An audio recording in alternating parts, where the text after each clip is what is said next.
என் தொழில். அப்படி இருந்தாலும் இன்று என்னை நோக்கி தவம் செய்யும் பக்தர்களுக்கு நான் படி எடுக்கணும். போலாமா? கிளம்புங்க.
எந்தாலையும் தான் நினைத்து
என்னை நோக்கி தவம் இருந்து என்னை பூஜை செய்திருக்கிறாயே, உனக்கு என்ன வேண்டும் கேள்.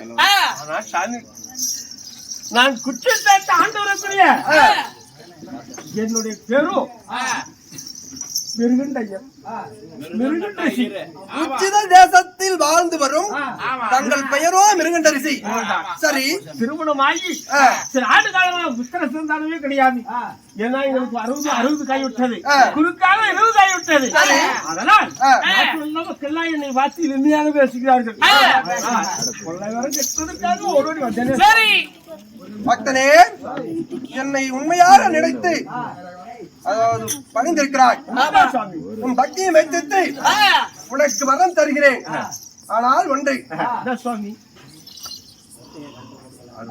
கூன் செவிடு பேடு ஒண்டி மணவா இப்படி சொல்லக்கூடிய 100 ஆயுள் காலம் 100 ஆண்டுகள் வாழக்கூடிய பிள்ளை வேண்டுமா?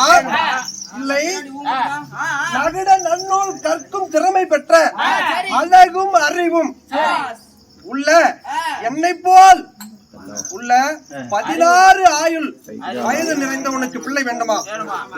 2 ஒன்று. கொடுத்தால் 1000 100 நான்கு வேதம் 64 கல்யாணம் 96 நிகழ்த்த கண்ணுல கட்ட வந்த பாடம் வேண்டுமென்றால் 16 தெரிகிறேன் என்று தெரிவிக்கிறாய்.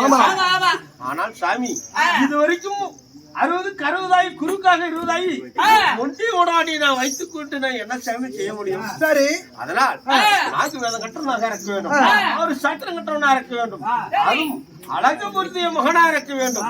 16 ஆயிரம் தந்தாலும் சரி, அன்னைக்கே பிறந்த அன்னைக்கே இருந்தாலும் 16 ஆயிரம் கொடுத்தாலும் போதும். பையன், அழகான பையன்.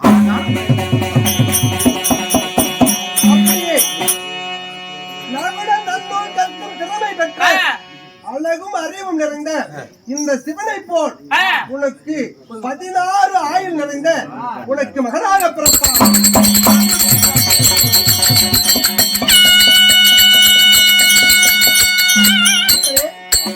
மகிழ்ச்சியுடன் சென்று வா.